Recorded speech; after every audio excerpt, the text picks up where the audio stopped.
Welcome to exam materials. आज है 29 मई 2022। 29 मई 2022 के जितने भी इंपॉर्टेंट क्वेश्चन बने हैं उनके बारे में आज हम जानेंगे। तो चलिए शुरू करते हैं। हमारा पहला प्रश्न, भारतीय कुश्ती महासंघ ने किस पहलवान पर आजीवन प्रतिबंध लगाया? तो ये लगाया गया है सत्येंद्र मलिक पर, यानी ऑप्शन नंबर बी हमारा सही हो जाएगा। भारतीय कुश्ती महासंघ यानी WFI ने IG स्टेडियम में कैंडी जादव हॉल के अंदर CWG ट्रायल में दौरान रेफरी जगबीर सिंह की पिटाई करने के बाद पहलवान सत्येंद्र मलिक पर आजीवन प्रतिबंध लगा दिया है। ये घटना राष्ट्रमंडल खेलों 2022 के ट्रायल के दौरान WFI अध्यक्ष ब्रजभूषण शरण की मौजूदगी में 125 किलोग्राम फाइनल हारने के बाद हुई थी। उन्होंने कथित तौर पर स्टेडियम में रेफरी को घूसा मारा, जिससे कि कुश्ती महासंघ ने पहलवान पर आजीवन प्रतिबंध लगा दिया है। हमारा अगला प्रश्न है, किस राज्य के मुख्यमंत्री ने हाल ही में इंदिरा गांधी शहरी रोजगार योजना के कार्यान्वयन के लिए नए दिशा निर्देशों को मंजूरी दी गई? जो मंजूरी दी गई है राजस्थान के द्वारा, यानी ऑप्शन नंबर सी हमारा सही हो जाएगा। राजस्थान के मुख्यमंत्री ने हाल ही में इंदिरा गांधी शहरी रोजगार योजना के कार्यान्वयन के लिए नए दिशा निर्देशों को मंजूरी दी गई है। ये 2022-23 के राजस्थान के राज्य के बजट में मुख्यमंत्री अशोक गहलोत द्वारा घोषित एक शहरी रोजगार योजना है। इस योजना पर सरकार सालाना 800 करोड़ रुपए खर्च करेगी और इस योजना के तहत शहरी क्षेत्रों में रहने वाले लोगों को प्रति वर्ष कम से कम 100 दिन का रोजगार प्रदान किया जाएगा। बढ़ चलते हैं हमारे अगले प्रश्न की ओर। हमारा अगला प्रश्न है, किस विभाग ने राष्ट्रीय उपलब्धि सर्वेक्षण NAS 2021 रिपोर्ट जारी की गई है? तो ये रिपोर्ट जारी की गई है स्कूल शिक्षा और साक्षरता विभाग, यानी ऑप्शन नंबर ए हमारा सही हो जाएगा। स्कूल शिक्षा और साक्षरता विभाग ने राष्ट्रीय उपलब्धि सर्वेक्षण यानी NAS 2021 रिपोर्ट जारी की है। ये 3 साल की चक्र अवधि के साथ कक्षा 3, 5, 8 और 10वीं में बच्चों की सीखने की क्षमता का व्यापक मूल्यांकन सर्वेक्षण करके देश में स्कूलों शिक्षा प्रणाली के स्वास्थ्य का आंकलन करता है। पिछला जो राष्ट्रीय सर्वेक्षण किया गया था वो 2017 में किया गया था। इसके मेन कुछ मुख्य बातें जान लेते हैं। NAS 21 अखिल भारतीय स्तर पर 12 नवंबर 2021 को आयोजित किया गया था और इसमें सरकारी स्कूल, सरकारी सहायता प्राप्त स्कूल और निजी गैर सहायता प्राप्त स्कूल शामिल थे और इसमें ग्रामीण और शहरी दोनों क्षेत्रों के 720 जिलों के 1.18 लाख स्कूलों में लगभग 34 लाख छात्रों ने भाग लिया था और नेशनल रिपोर्ट कार्ड इसमें जारी किया गया है और इसे NASD.gov पर पब्लिक डोमेन में डाल दिया गया है। इसके परिणामों को ये उचित स्तरों पर परिणामों के विश्लेषण और उपचारात्मक कार्रवाई को सक्षम करेगा और NAS 2021 का उद्देश्य शिक्षा प्रणाली की दक्षता के एक संकेतक के रूप में बच्चों की प्रगति और सीखने की क्षमता का मूल्यांकन करता है, ताकि विभिन्न स्तरों पर उपचारात्मकता कार्रवाई के लिए उचित कदम उठाए जा सके। इस रिपोर्ट में पंजाब के स्कूलों ने फर्स्ट पोजीशन हासिल की है, चाहे वो लैंग्वेज में हो चाहे इंग्लिश में हो, किसी भी ज़्यादातर क्षेत्रों में पंजाब के स्कूलों ने इसमें अपनी प्रथम स्थान इसमें प्राप्त किया है। किस रिपोर्ट में? राष्ट्रीय उपलब्धि सर्वेक्षण में। बढ़ चलते हैं हमारे अगले प्रश्न की ओर। हमारा अगला प्रश्न है, मोबाइल एक्सेस टेक कंपनी कीजी द्वारा रिलीज किए गए एक अध्ययन के अनुसार घर से काम करने के लिए कौन सा शहर दुनिया में सबसे अच्छा शहर है? तो वह शहर है सिंगापुर, यानी ऑप्शन नंबर डी हमारा सही हो जाएगा। मोबाइल एक्सेस टेक कंपनी कीजी द्वारा रिलीज किए गए एक अध्ययन के मुताबिक घर से काम करने के लिए सिंगापुर दुनिया का सबसे अच्छा शहर है। इसके बाद Washington, Austin, Bern, Zurich, Geneva, San Francisco, Boston, Stockholm और लिवरपूल का स्थान है। कीजी ने जर्नल ऑफ पब्लिक इकोनॉमिक्स और विश्व बैंक के डाटा का विश्लेषण करके ये रिपोर्ट तैयार की है।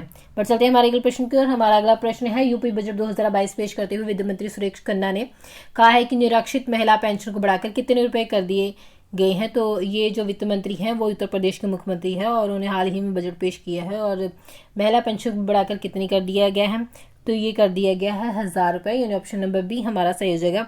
उत्तर प्रदेश विधानसभा में योगी सरकार ने 2.0 का पहला बजट पेश किया गया और वित्त मंत्री सुरेश खन्ना ने 6,15,518 करोड़ 97 लाख रुपए का बजट पेश करते हुए कई बड़े ऐलान किए हैं। उन्होंने महिलाओं को ध्यान में रखकर कई ऐलान भी किए हैं। उन्होंने कहा है कि जो निरक्षित महिला पेंशन को बढ़ाकर 1000 रुपये कर दिया है और वित्तीय वर्ष 2022 में बजट में इस योजना के लिए 4032 करोड़ रुपए का प्रावधान रखा गया है। इसके अलावा वृद्धावस्था पेंशन को बढ़ाकर 1000 रुपये प्रति माह कर दिया गया, जिसका कि बुजुर्ग महिलाओं को भी लाभ मिलेगा। पर चलते हैं हमारे अगले प्रश्न की ओर। हमारा अगला प्रश्न है, कौन सा राज्य केंद्र शासित प्रदेश भारत के पहले लेवेंडर महोत्सव की मेजबानी कर रहा है? तो वे कर रहा है जम्मू और कश्मीर, यानी ऑप्शन नंबर सी हमारा सही हो जाएगा। भारत के पहले लेवेंडर फेस्टिवल का उद्घाटन केंद्रीय मंत्री डॉक्टर जितेंद्र सिंह ने हाल ही में भारतीय केंद्र शासित प्रदेश जम्मू और कश्मीर में जम्मू डिवीजन के जिला डोडा के कस्बे भद्रवाह में किया था। और केंद्रीय मंत्री ने भद्रवाह को भारत की बैंगनी क्रांति का जन्म स्थान बताया और इस क्षेत्र में लेवेंडर की खेती का उल्लेख करते हुए उन्होंने कहा कि लेवेंडर रोजगार सृजन और क्षेत्र के विकास के लिए कई प्रतिमान खोलने वाले अनुसंधान का एक अवसर है। देख लेते हैं हमारा अगला प्रश्न है, आयुष मंत्रालय ने आयुष क्षेत्र में जैव प्रौद्योगिकी हस्तक्षेप के लिए किसी विभाग के साथ एक समझौता ज्ञापन पर हस्ताक्षर किए हैं? तो ये हस्ताक्षर किए गए हैं जैव प्रौद्योगिकी विभाग, यानी ऑप्शन नंबर बी हमारा सही हो जाएगा। आयुष क्षेत्र में साक्ष्य आधारित जैव प्रौद्योगिकी हस्तक्षेप की दिशा में विशेषज्ञता को एक मंच के तहत लाने के लिए सहयोग और तालमेल की संभावना का पता लगाने के लिए आयुष मंत्रालय और जैव प्रौद्योगिकी विभाग के बीच आपसी सहयोग के लिए एक समझौता ज्ञापन यानी MOU मेमोरेंडम ऑफ अंडरस्टैंडिंग पर हस्ताक्षर किए गए हैं।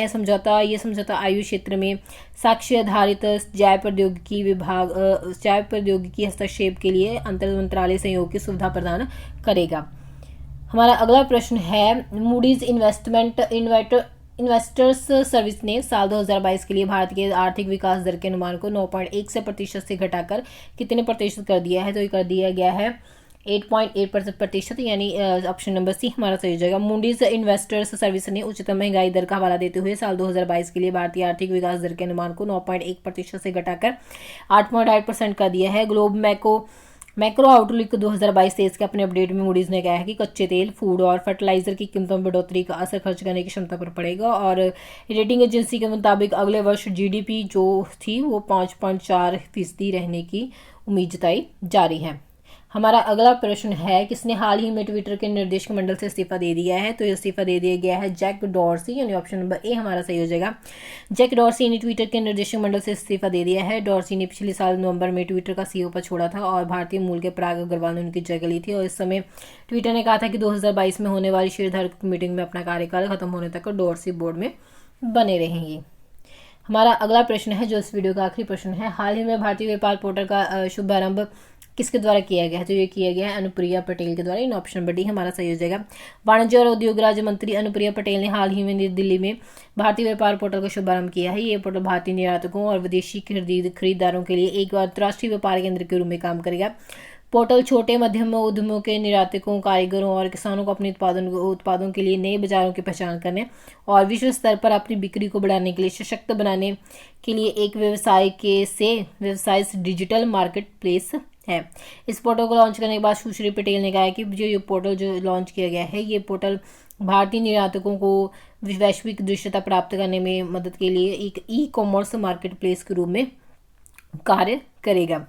तो ये जो भारतीय व्यापार पोर्टल है, ये लघु और मध्यम उद्यमों यानी MSME के निर्यातकों, कारीगरों, किसानों और विदेशी खरीदारों के लिए एक डिजिटल विंडो पर व्यापार से व्यापार बाजार प्रदान करने के लिए भारतीय निर्यात संगठनों के संघ द्वारा एक विकसित किया गया है। तो फ्रेंड्स, ये थे आज के कुछ महत्वपूर्ण प्रश्न। अगर आपको वीडियो अच्छी लगी तो आप इसे लाइक और शेयर करें। अगर आप चैनल पर नए हैं तो चैनल को सब्सक्राइब करें। वीडियो को देखते रहने के लिए धन्यवाद।